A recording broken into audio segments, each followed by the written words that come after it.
Welcome to the 2024 St. Gabriel Radio Seminarian Roundtable. I'm Bishop Earl Fernandes, Bishop of the Diocese of Columbus. Joining us today are about 29 seminarians currently studying here at the Pontifical College Josephinum. There are also about 10 seminarians for the diocese who are at Mount St. Mary's Seminary in Cincinnati, Ohio, and 2 of our seminarians have already left for their studies at the Pontifical North American College. Since I became bishop 2.5 years ago, we've gone from having only 17 seminarians to having 41 seminarians. So we've increased our number, and we're happy to have this roundtable where seminarians will be asking their bishop in kind of a rapid-fire way some questions that hopefully will be interesting to our audience. So welcome one and all.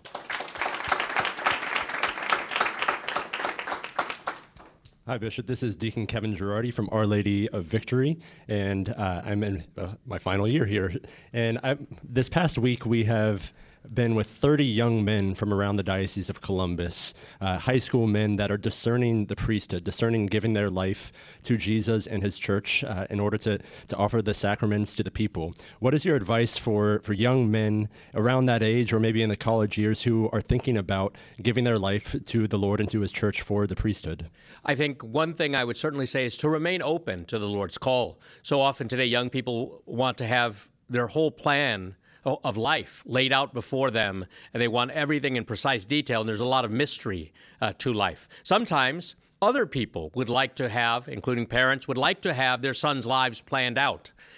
Yet we can't always respond just to what other people want to do or other people's expectations. We have to respond ultimately, if we want to find true joy and happiness, to the Lord's call. So that is the first thing, is to be open to what God is saying. Now, to be open to what God is saying means that we actually have to listen to God, which means every day making time for prayer. My father, when he was dying, he wanted to teach his grandchildren some other things. And he said, tell my grandchildren to pray every day, but also tell them prayer is not enough. Tell them to go to Mass. Tell them to receive the sacraments.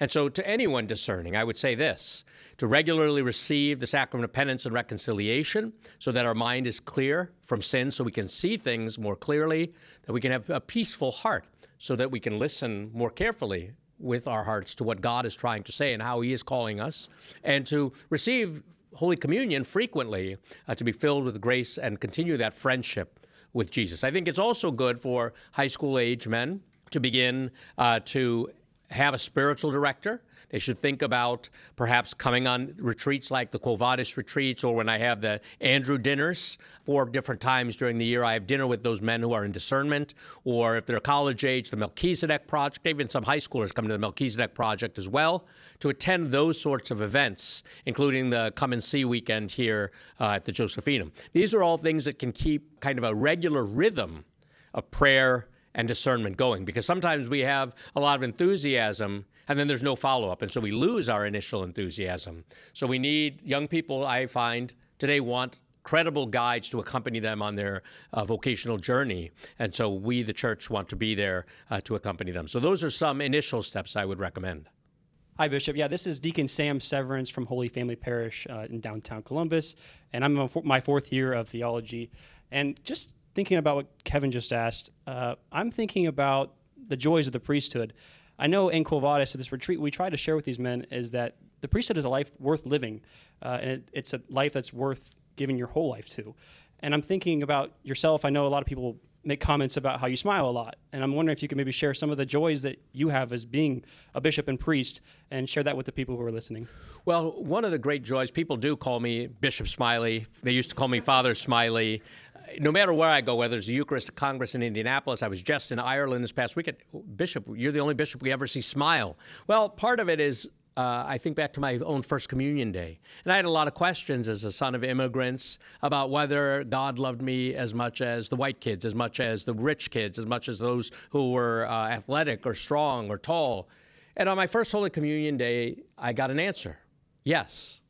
And so that filled my heart with joy, and it's a joy that I've never lost. I still consider that day, May 4th, 1980, the happiest day of my life until I became a priest, because then I was given the power by God to share that gift in a unique and special way with others, to give the bread of life to the holy people of God on their pilgrim journey. The same is true even now as a bishop. This is what sustains me. Upon the altar, God comes down, and there he is, and I can look at him and gaze at him, and he can gaze at me, and it brings joy to my heart simply to know that I am loved by God and that he sees me, he knows me, he understands me, and in spite of my faults, he still loves me. This is what brings us joy, and then the joy of being called also to announce what God offers us. True life, not artificial life, not life that's more like a zombie than true living, but real life, life in abundance. And that only comes in a relationship with him. It brings me great joy also. We can lament. People don't come to Mass, kids don't know the faith, this and this. We can lament all the problems with the church. Yet I still remain astounded that people are still willing to get on the road and journey. That still people come to church, still people come to receive the bread of life, and from all over the world. Here in Columbus, it's great because unlike a lot of other dioceses in the Midwest, we're growing rapidly. And since I became bishop, our Catholic population has nearly doubled. And we saw our Latino population grow by 20% in a year. We have a lot of African migrants. So we have a Ghanaian community, a Nigerian community, a Swahili-speaking community, Anglophone Cameroonian community, as well as a Francophone Cameroonian community and Congolese community, and an Eritrean Catholic community. Plus, from the Indians, we have a Syro-Malabar parish and a Tamil-speaking community, all here in Columbus. And you see how the Spirit calls people from all parts of the world and harmonizes those gifts, and how there's an essential unity in diversity. And so I see all these people from all over the world coming to worship Jesus. And I think we experience some of that at the National Eucharistic Congress. This is what brings us joy, not to live in isolation, not to live in fear, but to be together and to know that the Lord is with us. He's in our midst. Thank you, Bishop. This is Deacon Joey Rolwing from Church of the Resurrection in New Albany. I'm also with Deacon Kevin and Deacon Sam in my final year of seminary. I'm wondering, you were just mentioning all the amazing cultures that we have here in the Diocese of Columbus. You've been here as bishop now for just over 2 years, and you've been doing so much, which we're so grateful for. I'm curious about what your favorite part of the Diocese of Columbus is as bishop. Well, that's hard for me to say. I will say this. I don't feel like I know the city of Columbus very well. Because I usually just put things into the GPS. I don't have time to get to know the different neighborhoods the way I did in Cincinnati as a parish priest or with its particular culture. I get in my car, I go within the city. There are certain places that are very spiritual, though, within the diocese. I think of Lancaster, in particular because of the Basilica and the presence of the church there for 200 years. Somerset, we had our first day of the Eucharistic pilgrimage there. Having been a priest of Cincinnati, I saw the sketch of Bishop Fenwick first in the Ditto family home, preaching in the home, and this were the starts and origin of our diocese. When I'm up in Marion, that area, I'm closer to where I grew up in Toledo. But there are all kinds of beautiful places and people all over the diocese. So wherever I've gone, I've always received a warm reception. People are very friendly and hospitable, so I can't complain. I have like God, I show no partiality. Thank you, Bishop. I'm Shane Garrity from St. Patrick's Parish in my second year of theology configuration stage. As we were just talking about our diocese, I was wondering if you could share, being a bishop means in particularly being a father to priests. I wouldn't ask if you have a favorite priest, but maybe your favorite aspect of getting to be with the priests. Well, so we have each summer, usually we have a thing that's sponsored by the Sarah Club where the priests and seminarians get together. We hold that at St. Charles, right? But we also, last summer, we priests were in convocation for 3 or 4 days. And one of the reasons we had the convocation found the theme essentially was stewardship. Not only stewardship of the sacred mysteries in the Eucharist, but stewardship of the gift of life and health. Being able to tell the priests you need to care for yourselves because the people of God need you. Because priests struggle with physical illness, they struggle with keeping the weight down or diabetes. Some are struggling with the burdens of old age. Others will struggle with mental health issues, and they're not ashamed now to talk about that, and they know that there are resources available to help them. That's one way, as a bishop, I can be a father to the priest. I usually give the priest some type of address or spiritual talk. On the last year, on the occasion of the Feast of the Sacred Heart or Corpus Christi, I will write to the priests, or at Advent and Christmas time, I write a letter to the priests. When I go to the parishes, typically for confirmation, just to make a parish visit, I try to spend time with the priest as best as I can. So I feel like I know the priests of the Diocese of Columbus, including the religious priests, including missionary priests from other countries who are here trying to help us through the vocational crisis, but who are truly missionary. Every one of them brings some gifts. With the older priests, I had them all for around Christmas time last year, just for a listening session to understand more of their life and what they have to offer to the diocese. So that's true. The bishop, the Second Vatican Council's document, Christus Dominus, on bishops, talks about that being the primary role of the bishop, to be the father. On the other hand, he is a brother to the priest, but he's principally the father. So sometimes that means, unfortunately, discipline, but a lot of times it's offering words of encouragement. You'll have my full support if you do this. There'll be pushback, but I'll stand by you. Sometimes calling or visiting sick priests. All these things are part of the task of being a bishop. As a bishop, though, I also can't show favoritism.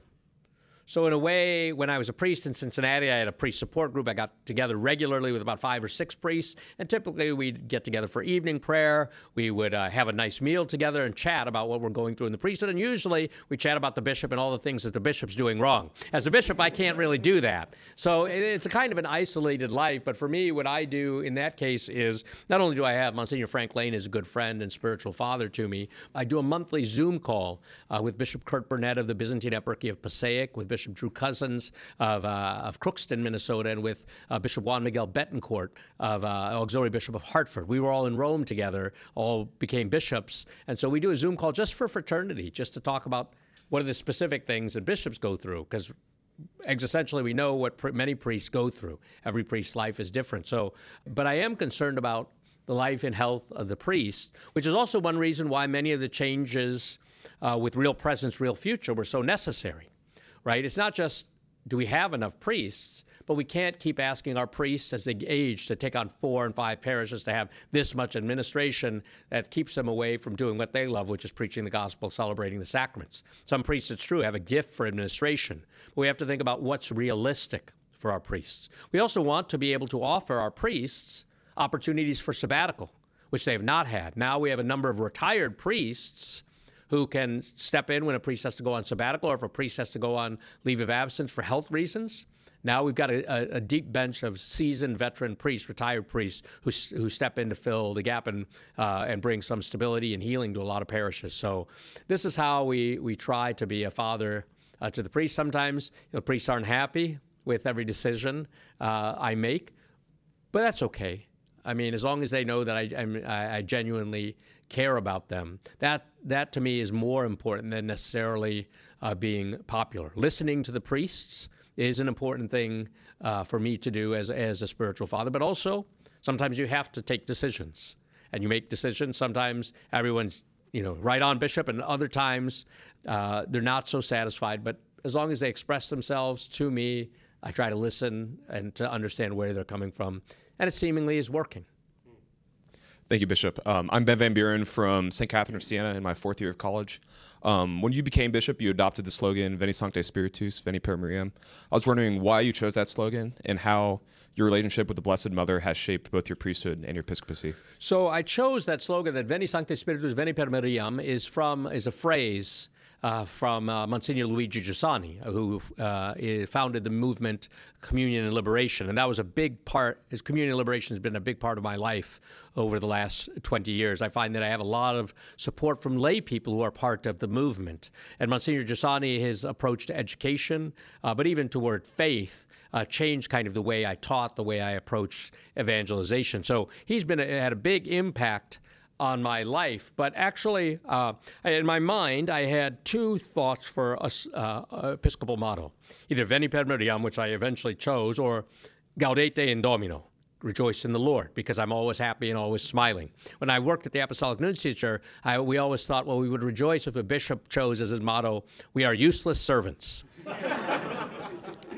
But I chose that because of the close connection with the Blessed Virgin Mary. Actually, I'm Earl Kenneth Mario by baptism, and my parents had thought I would be a girl, and they were going to name me Maria. So the Mario is from that. So the Blessed Virgin has always been my patron saint. And then as a family, every evening we prayed the Rosary every night, followed by the Litany of the Loretto, the Angelus, and a perpetual novena of the Little Flower. So Marian devotion was strong in our family. My parents took us annually to the National Shrine Shrine of Our Lady of Consolation in Cary. And that's where also we were exposed to benediction, which we didn't have at our parish. We were exposed to the idea of pilgrimage. My mother would make us pray with the relics of St. Anthony and light candles in front of the statue of the Infant of Prague. But we developed our Marian devotion, and when we were small children, we thought of my father as a hero because he got to carry the statue with the 3 other men in a rosary procession down to the outdoor shrine. And then as the years went by, the friars got fewer, the crowds got older, but my brothers and I grew. And so finally, after about 15, 20 years of making the pilgrimage, they asked all of us to carry the statue. And so the Blessed Virgin was always close. After I was allowed to tell my family that the Holy Father had nominated me, so the day before it became public that I was named Bishop of Columbus, after I told my mother, I drove immediately to the shrine in Cary to express my gratitude to the Blessed Virgin. I think when I was a small child, maybe about 6 or 7 years old, before my first communion, I remember a little girl came up on the playground. Now, when we prayed the rosary, I should add, when we prayed the rosary, because we were kneeling every day on that 1970s kind of sculpted carpet, our knees would start to hurt. So we'd try and pray our Hail Mary, Our Fathers and Hail Marys pretty quickly. So typical Fernandes Hail Mary would be, Hail Mary, full of grace, the Lord is with thee, blessed of the Holy Mary, God, pray now, not the hour of death, amen.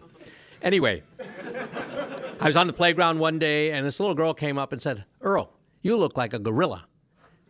Your hair is dark like a gorilla. Your skin is dark like a gorilla. Your nose is smashed like a gorilla. Your lips are big like a gorilla. You must be a gorilla. Well, I took that as being, it's a 6 or 7 year old kid saying this, but I took that as being something racial. And so I did what any 7-year-old boy would do. I began chasing her on the playground. I chased her all over the playground. And right when I was about to catch her and throttle her, I ran past her and went up the handicap ramp into church. And I knelt down in front of the statue of the Blessed Virgin Mary, and I prayed one Hail Mary slowly.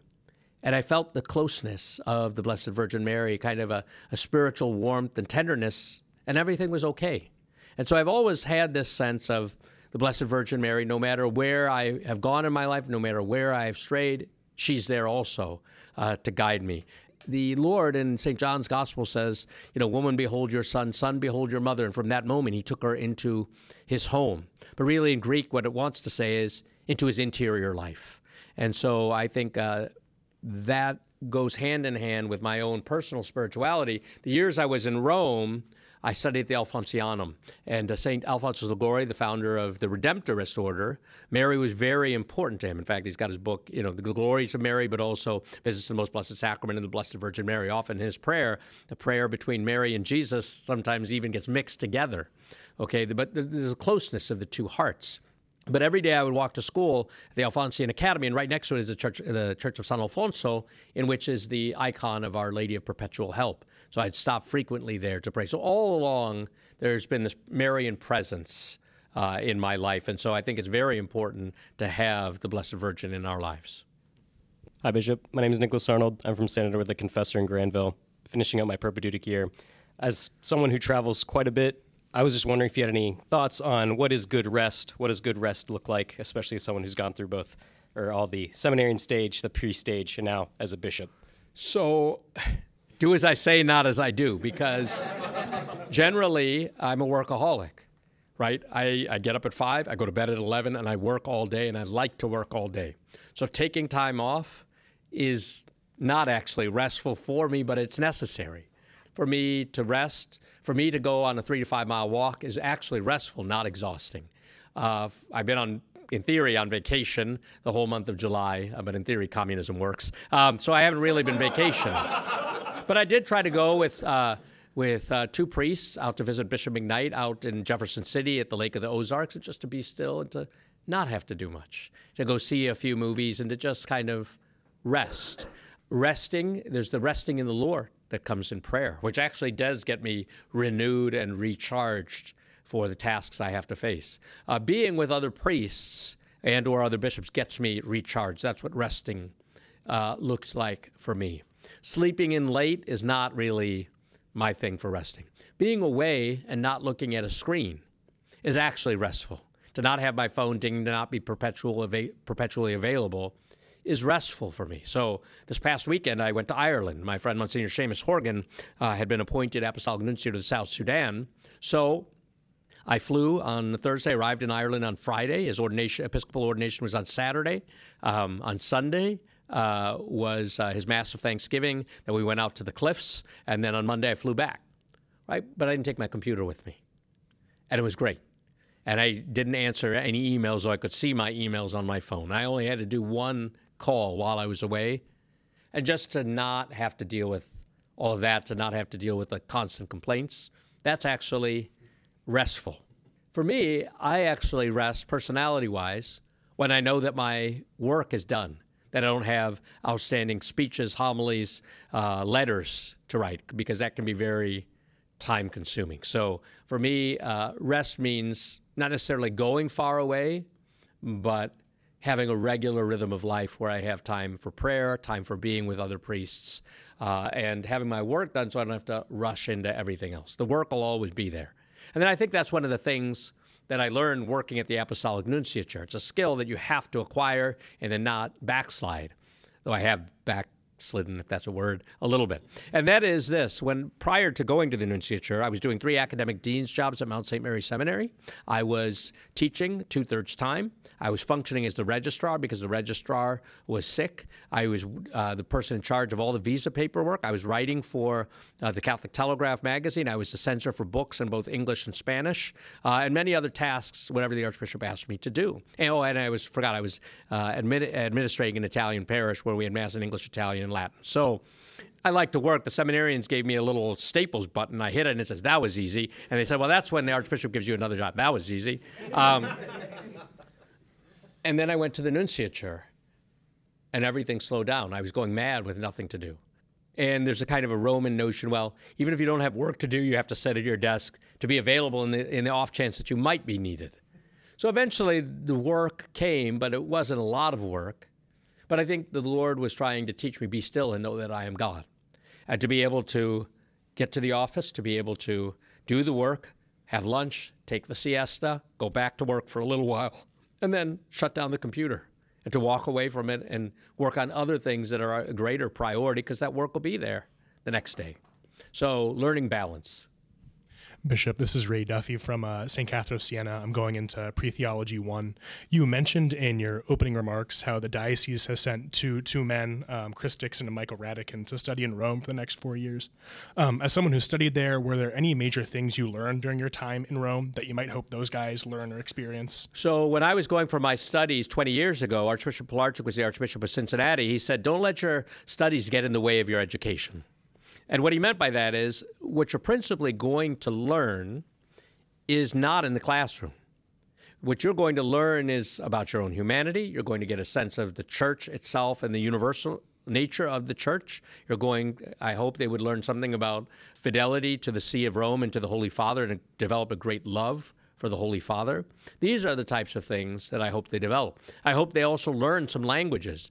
Seminarians at the North American College from time to time are notorious for not learning any Italian whatsoever. My hope is that they would learn, Italian, Spanish, French, get good at those languages, not only because of the diversity of our community, because you can do some really good scholarly work and research in other languages if you have access. I hope that they are exposed to kind of the global nature of the church. Like, for example, I wrote my doctoral dissertation on the HIV/AIDS epidemic in sub-Saharan Africa, and which really afflicted married couples. And my African classmates they had a phrase: you're either infected or affected. And so you really begin to understand what people in other parts of the world go through and develop the virtue of solidarity and empathy. And I certainly hope that they develop those things amongst others and learn more about those things than, say, from textbooks. Do they have to learn some things academically? Yes. Is that the most important thing that they learn? No. Archbishop Pilarczyk had a doctorate in theology and an earned doctorate in classics. But when he celebrated his 40th anniversary as a priest, he said, I would have been a much better priest and bishop if I had only learned some simple words my parents tried to teach me before I went off for my first day of school. Please, thank you, and I'm sorry. And I think there's something to be said about that. Balthasar says that holiness is theology on its knees. So I certainly hope that while they're there, they understand something about prayer, but also hospitality, in as much as there'll be pilgrims coming to Rome. We used to call them the pits, people in town.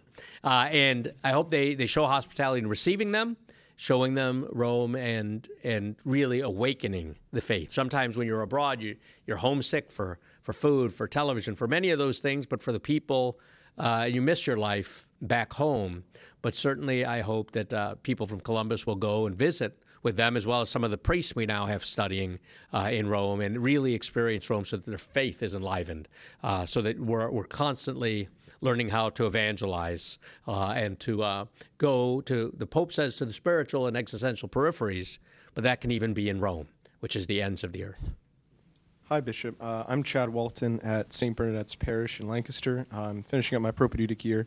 I was wondering, since becoming bishop, are there any things that you miss from your priesthood that you're not able to do as well since becoming a bishop? Yeah, so one thing is I used to hear confessions every single day. And it really put me in touch with humanity and people's fragility, but also the power of God's grace. Now, the only time I ever really get to hear confessions is usually when I go visit the prisons. So that's one thing I certainly miss hearing confessions. Secondly is when you're a pastor or a parish priest, you get to see the morning mass crowd. You get to see the same people regularly on Sundays. You get to know the people very well. I say mass every day, but it's with a different group of people. So I really miss the personal connection, if you will, that your parish priests might have. I miss being at a parish. My parish school had 1,160 children in it. So to see young people and how alive they are with faith. Now, I do see that when I go visit the school, but it's not the same as, being there every day. Being involved with young adults groups. I used to do a lot of spiritual direction in Cincinnati for young people who were discerning their vocation. Sometimes I was very successful. Even on the Quo Vadis retreat here at the Josephinum, a couple of former parishioners of mine came up on the retreat. So I miss doing those sorts of things. The years I worked at the Apostolic Nunciature, we led a kind of hidden life. All of our work was under the pontifical secret. But one of the things I missed in those years was teaching. I missed teaching classes. Now, I did do a couple of classes via Zoom for the North American College last year. But I missed teaching in the classroom because I was teaching for 8 years, and then all of a sudden, my sort of academic career of writing and publishing came to an end. Last summer, I was privileged to go out to Kenrick Glennon Seminary and give a scholarly paper, and then that eventually was published. This summer, I had to give 2 keynote addresses. So I like doing that kind of academic sort of work, and so I miss doing scholarly research. But my vocation is different now, so I don't have the time to do that as much as I used to. Hey, Bishop. My name is Dominic Ratliff. I'm from St. Matthew's Parish in Gahanna, going into my 4th year in the college program. We talked a little bit about the importance of the Blessed Virgin Mary in our lives as priests. One thing that's been placed on my heart by the Lord as of late is how the priesthood is not for the priest; it's for the people, especially as future pastors. How that's really going to be for the married couple and their children. So what would you say, especially the fathers, as they're trying to father their families in a world like today? That first of all, what can we do as future priests to help support them, and what would you say to those fathers? I would say to those fathers to take St. Joseph as your patron and model. St. Joseph is chaste. He works hard to provide for his family. He protects his family. And so he's the model, I think, for us as fathers. And so I think that's the thing. And St. Joseph was not perfect, unlike the Blessed Virgin and unlike Jesus, but he was given a great responsibility. And so I would say to fathers to understand your vocation and your responsibility. You see how fathers are portrayed on television. They're usually portrayed as doofuses, right? But we need strong men who are unafraid to be men. We don't need more toxic masculinity, but we need men who are comfortable in their own skin, who are willing to sacrifice for their family, who are willing to sacrifice their plans for God's plans.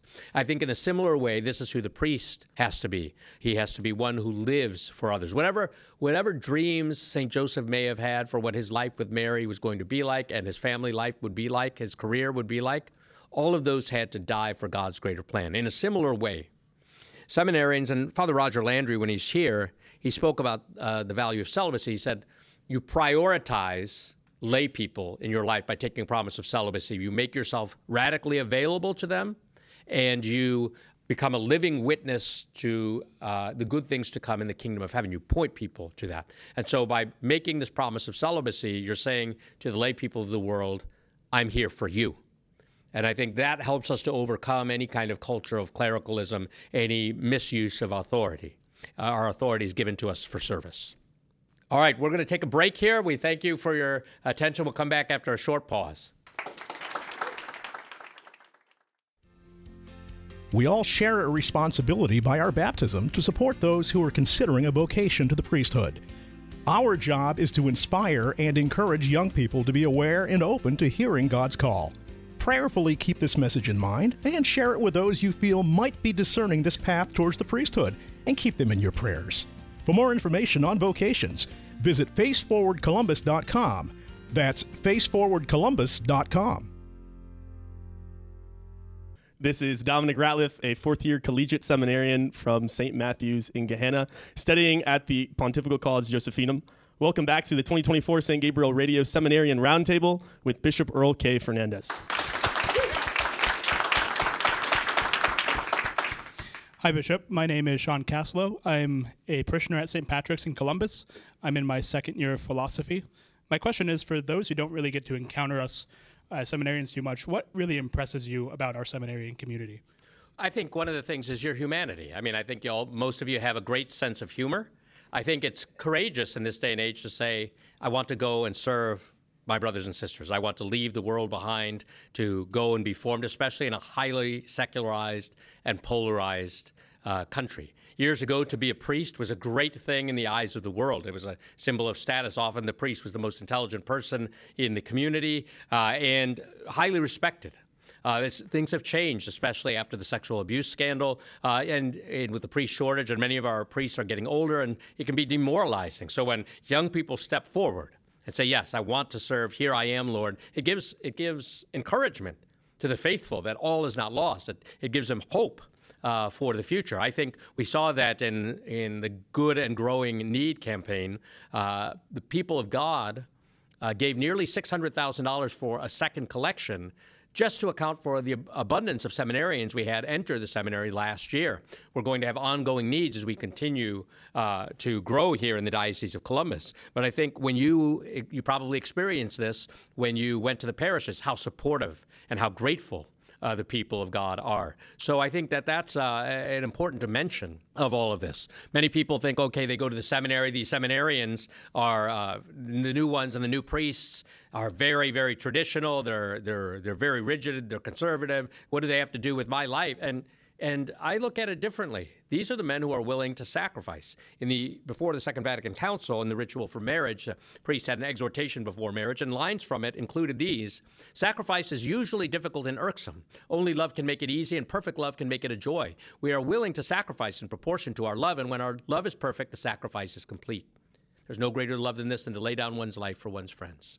If this is what was said to married couples about the principle of sacrifice, when I see seminarians, they're willing to offer themselves in humble service for the Lord as a pleasing and fragrant oblation, and not just to the Lord, but also for the people of God, for the service of the people of God. And sometimes when a seminarian comes and visits someone who's in a nursing home, it makes a difference. When a child is struggling to learn, but seminarian knows the child's name and can help that child to learn, or the child comes from a broken family and you can mediate the presence of a father to them. This makes a world of difference in people's lives. When young people see you, they realize, like, not every priest is 75 years old. I mean, there are people who are 75-year-old priests who are fathers and grandfather figures and members of the community, and we need that kind of the authority and the wisdom from previous generations. At the same time, young people have something to offer, and I see you all as having something to offer to the church. You're not just the future of the church, you are the church today. And you listen to the concerns of young people with whom I don't always have regular contact, or parish priests who are very busy, don't always have contact. So you understand the human reality. And to understand that context of our culture is to say, this is the context in which I will have to proclaim and announce the good news of Jesus Christ. You yourselves know how peers have deep personal wounds. They come from broken families. They very often don't believe in God, or have lost hope or despair or struggle to carry on. And then you come as a person of faith, not to judge, but to offer hope. And I see that as something that Jesus did. So even though you're not yet priests, you're priests in the making. And I think that's a good thing, a sign of hope for our Diocese of Columbus. Hi, Bishop. Jacob Wilson from St. Matthew Parish, entering Theology 1. Just a quick question for you. You've been bishop here for 2 years. What's been some of the most memorable, enjoyable moments of being in Columbus, coming from Cincinnati, and kind of entering a new town, a new city, and just kind of the life of the last 2 years? Well, I do very much miss Cincinnati, but I would say the experience of the ordination as a bishop and the joy for the whole people of God in that ceremony sticks with me. The chrism masses as bishop have been real moments of joy. It finally sunk in. Oh, I'm the bishop. I'm the one blessing the oils. I'm gathered here with all the priests and the whole people of God in the diocese. Those have been beautiful moments. It's been, good moments for me also have been visiting, especially like our Spanish-speaking communities, because they're filled with youthfulness and joy, and life for them is hard, but they're very grateful. Or the African parishes and the African ethnic masses, to see, 3 hours go by for a mass and nobody bats an eye.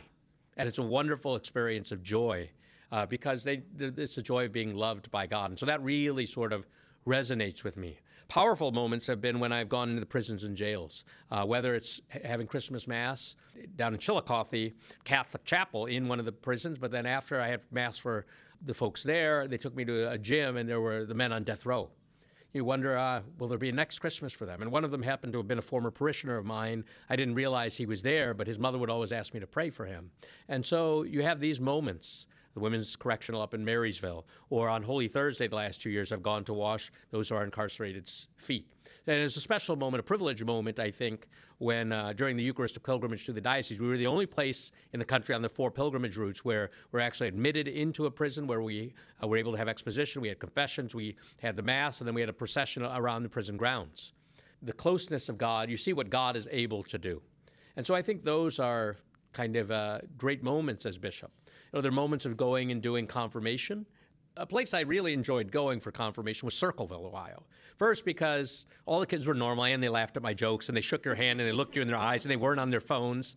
And everybody seemed to know everybody. There was a real family atmosphere. The church down there is beautiful. The choir there works very hard, and they made beautiful music for the Lord. But I also made another trip down there last fall with Father Teddy Matchnick, who was the pastor at the time, for a pumpkin show. It's not a pumpkin festival, it's a pumpkin show. And you can see 1,000-pound pumpkins and get pumpkin-flavored coffee and pumpkin-flavored donuts and pumpkin-scented toilet paper. I mean, everything they have.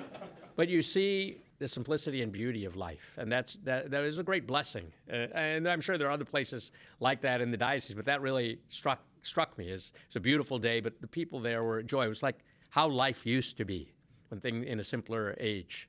So it brought me a lot of consolation. Good afternoon, Bishop. My name is Luke. I'm going into my 3rd year of college seminary, and I'm a parishioner from St. Matthew's. A few minutes ago, you talked about manhood. And during Quo Vadis, we were talking a lot about manhood. How do you see the lay faithful, the priests in the Diocese of Columbus, and your brothers, bishops, living out their manhood? So I think men are all different, right? Being a man doesn't mean you're physically strong or you're violent or you're aggressive, right? Being a man, I think, is, again, being much more like St. Joseph. A gentle person, yet a strong person. One who is willing to sacrifice himself for his family. And I think we bishops, we sacrifice with our time, with our energy. We sacrifice, in fact, not having the things that we enjoy doing, like having a flock of our own, if you will, at a day-to-day basis. I mean, we have the whole diocese, but we don't have a parish or a morning mass crowd. So we exercise our manhood by taking decisions, accepting responsibility. And some of these things, it's not easy to say this parish has to close, to sign those decrees. There was a church that was founded by Archbishop Lamy that I had to close, and the faith had been there 150, 200 years. These are not easy decisions, so you carry that with you. But what father in a family, what man does not have to make decisions, does not have to accept responsibility, does not have to sacrifice, does not have to endure criticism? We all have to do it. And it's just a question of being comfortable in our own skin. Because God's grace builds upon nature and perfects it, St. Thomas says. So if in our body and we are a unity of body and spirit, we're open to the promptings of the Holy Spirit and open to God's grace. God can do remarkable things, and he can show forth his power in our human weakness. I think fathers have to, and men have to accept that I can be weak and vulnerable, and at the same time, with God's grace, I can be the person he's calling me to be. We should never have to apologize for being who we are, because this is how God has made us. We shouldn't have to apologize or defend. Where we have been aggressive, where we have been negligent, where we have not assumed our responsibility, for that we ask forgiveness. But we shouldn't hesitate or apologize for being a man, or for that matter, for being a priest or a bishop. Hello, Your Excellency. This is Aaron Schaefer. I'm from St. Augustine and Gabriel, and I'm hoping to finish up my propedeutic stage this year. And I was wondering just about the propedeutic stage. What are your hopes and desires, or the fruit that will come from this new stage of formation? So it is a relatively new stage of formation, mandatory now by the Ratio Fundamentalis, which makes its presence known in the United States in the Program for Priestly Formation. However, this propedeutic stage has been present in other countries for some time. So we Americans are getting on the stick a little bit late. However, I spent a year in a house of spiritual formation, very much akin to the propedeutic stage before I entered the seminary. And I would say this, it's probably more necessary now than ever. Some years ago when I was working at the Apostolic Nunciature, I had to be a visitor for the Association of Theological Schools, and I went to St. Charles Borromeo Seminary in Philadelphia, where they had the propedeutic stage, or a spiritual year. They had it in Denver for about 20 years, maybe. When I visited there, they'd already had it at least 5 years in Philadelphia. And one of the things like I expected the seminarians whom I interviewed to tell me was, this is just an extra year, that's a big waste of time, I wish I could have got on with things. But they didn't say it at all. They said, in fact, the opposite. To a man, they all said this was a worthwhile experience. Now, the priest who runs it now, Father Frank Jouffre, he's a saint. He was a friend of mine. He's a saintly guy. But they all said what happened is I learned how to pray. I learned about the church's spiritual tradition. And then later on, when I went to philosophy and theology, I began to see how it all fit together in an essential unity, so that my philosophical studies, theological studies weren't compartmentalized. I hope that happens through the propedeutic stage. I hope that a thing happens in the propedeutic stage on the front end of formation at the human level. So we speak of different pillars or dimensions of formation, the intellectual pillar, the human pillar, the spiritual pillar, and the pastoral pillar. But I hope, especially with the human and spiritual dimensions, pillars, that we make real progress. Not every family is intact anymore. Not everyone has had the same educational opportunities or same faith experience. So it's an opportunity to work through some personal issues and grow humanly. We want everyone to grow to affective maturity prior to their ordination, and then we continue to grow.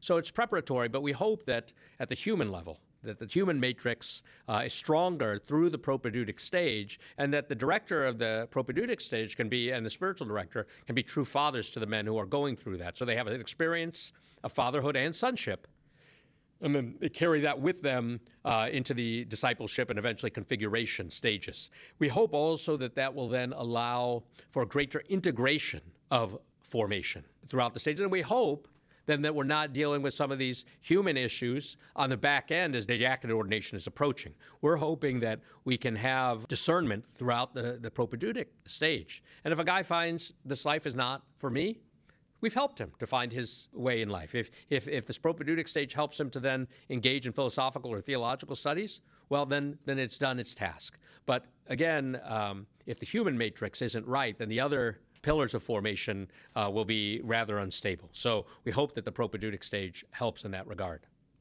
Hello, this is Parker Grove. I'm from Church of the Blessed Sacrament in Newark, going to my 3rd year of undergraduate pre-theology. How did your seminary formation equip you to be a priest and a bishop? And is there anything your formation failed to prepare you for? I was formed in a very, very different era. Okay, so for example, at the seminary when I attended, if you didn't have class, you didn't have to be there. We never had Mass on the weekends. We were never in clerical attire until we were deacons, and then only when we were on for liturgy. If we had Mass in the morning, we had evening prayer, but we didn't pray the rest of the hours in common. They would tell us even, only buy the 4-volume set of the breviary when you get ordained to the diaconate. So this was our formation in many ways. There were many things that were lacking. What was good when I was in the seminary was the men I was in seminary with. They were good men who, again, wanted to get on the road, who wanted to be loyal and faithful to the church and to the church's magisterium, and who wanted to offer themselves to the Lord. When I entered the seminary, I was the youngest seminarian. I was 25. The average age of the seminarian was 38. So it was a very kind of different formation program and a different world. The liturgical formation was very different. I think one of the things that we had that was good was a pastoral year. We had a pastoral year after 2 years of theology, and they stationed me with a priest who, he was an all-around great guy, but he had a lot of bad habits. I mean, he smoked Pall Mall cigarettes. He drank Miller Lite beer. He would go to the casinos regularly. He had reserved parking at the racetrack. And he taught me all about these things. And what he was really teaching me was how to be comfortable in my own skin, how to be a priest and to be happy and to have fun with other people, how to not forget the little people of the world when we'd have to have funerals for some of the people we met at the track or the casino, how those often offered us opportunities to talk to people about Jesus. And so he was rough around the edges. I mean, he prided himself on being 88th Irish. He wore a green golf shirt that said himself. He had his pen in his shirt, which also had holes. He wore white pants and green socks and white shoes. Yet he never missed Mass. He had a great gift for visiting the sick. And so and he would often say, well, we priests, we have to figure out how to get along. So I think that was one of the strengths, was being with kind of an older priest who was very different from me.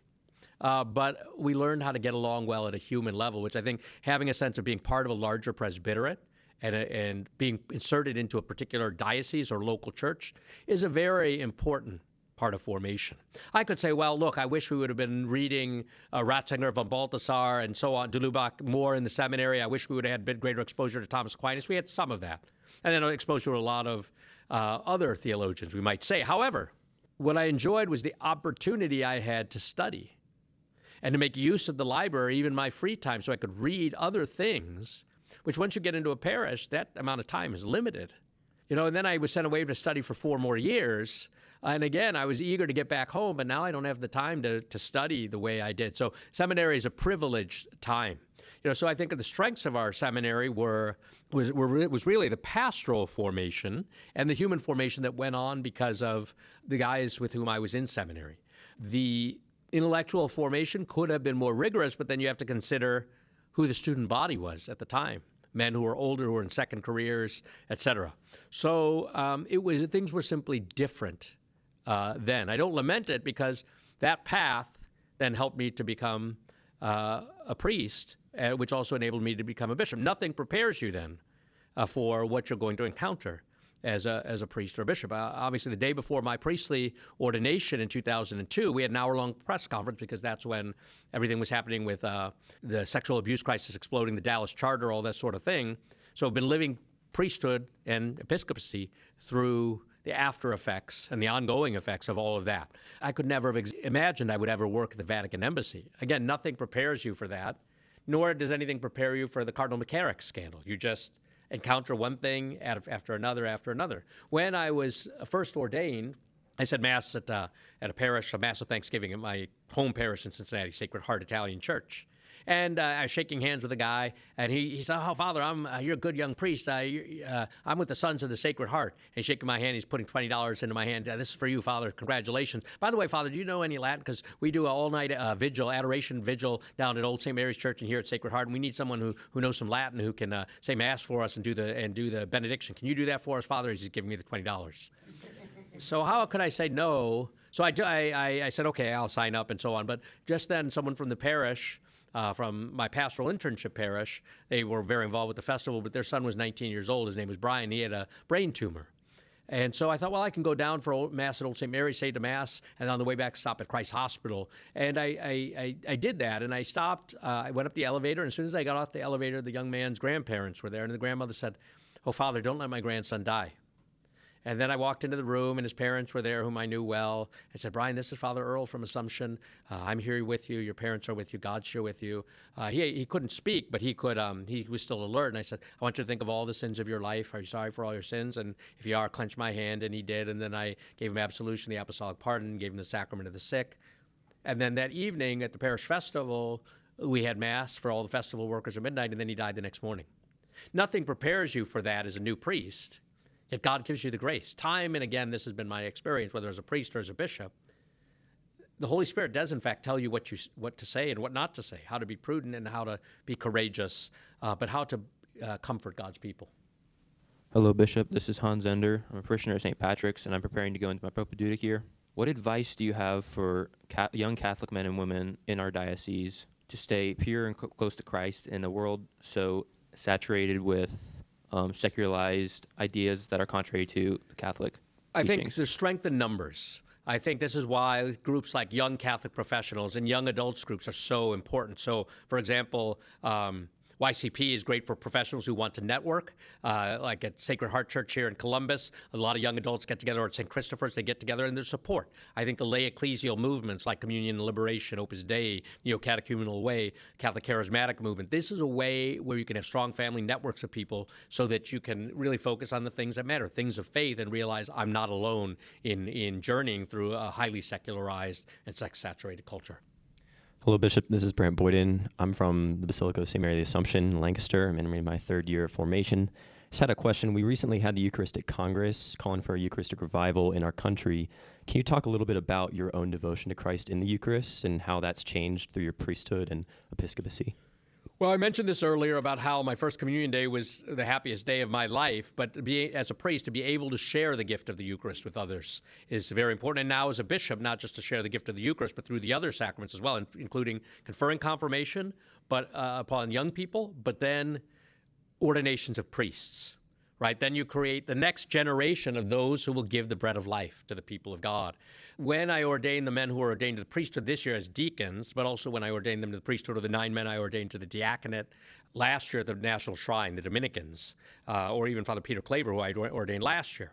It's almost like, there's a story where the hemorrhaging woman says, if I can just touch the hem of a garment, I know I will get well. And she does, and she's healed, and Jesus, though, feels power flow out of him.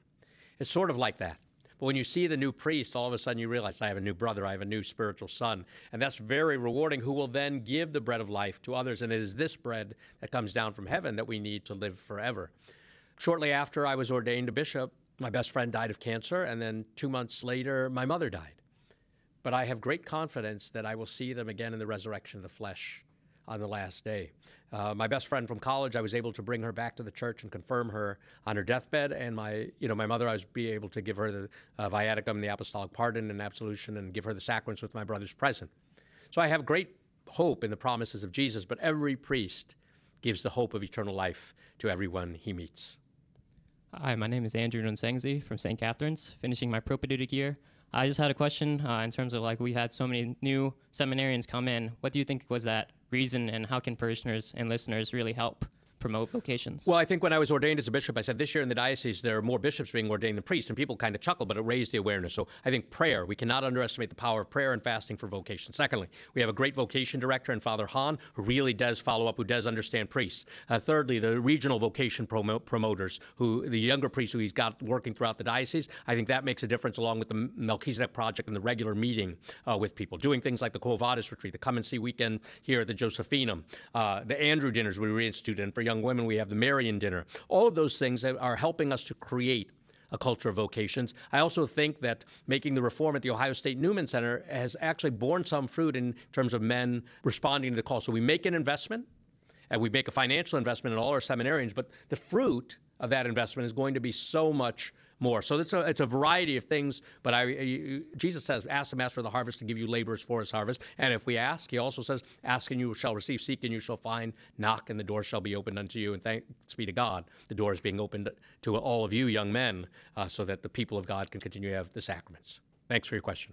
With that, we need to conclude this Seminarian Roundtable. We want to thank you for joining us at the 2024 St. Gabriel Catholic Radio Seminarian Roundtable. The podcast for this recording is available at stgabrielradio.com or on the St. Gabriel Radio smartphone app.